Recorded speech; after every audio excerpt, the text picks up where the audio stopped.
tricycle driver sa General Santos City na paulit-ulit niyayang makipagtalik ang menor de edad niyang pasahero. Akala ng suspect makakalusot siya, ang di niya alam, kinunan pala siya ng video ng biktima. Nasa frontline ng balitang yan, si Faith Del Mundo.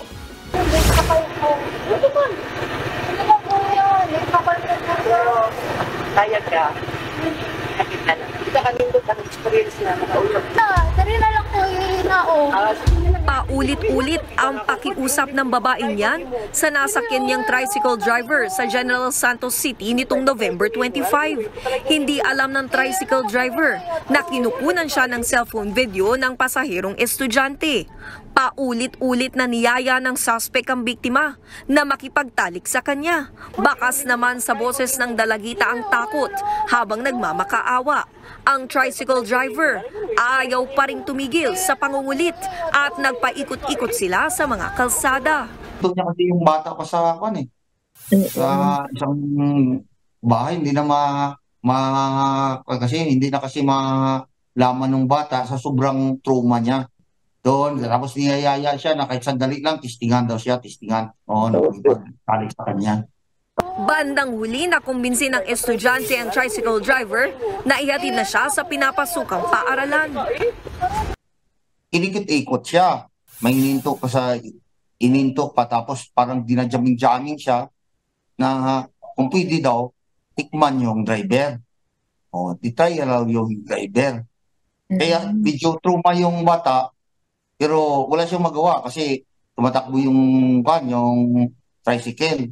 Nung pinipilit siya na makipag-sex sa driver, na nakunwari na lang siya na baka sabi niya, hinahanap na ako ng instructor ko doon ng coach ko pala sa school. Pagkababa ng tricycle, agad tumakbo ang estudyante at nagsumbong sa gwardya ng paaralan. Naplakahan naman ng guard ang tricycle kaya't mabilis itong natuntun ng mga pulis sa follow-up operation. Arestado ang suspect na si Ray Pasgala, 41 taong gulang. Todo tanggi pa ang suspect nung una. Huli natin yon, nung mahuli na natin, nung una, nag-deny yung suspect. Nung pinakita namin yung video, doon na siya inamin, saka humingi ng tawad. Inihahanda na ang reklamo laban sa tricycle driver. Nababahala naman ang Gensan Police sa tila dumaraming insidente sa pambabastos sa kanilang lugar.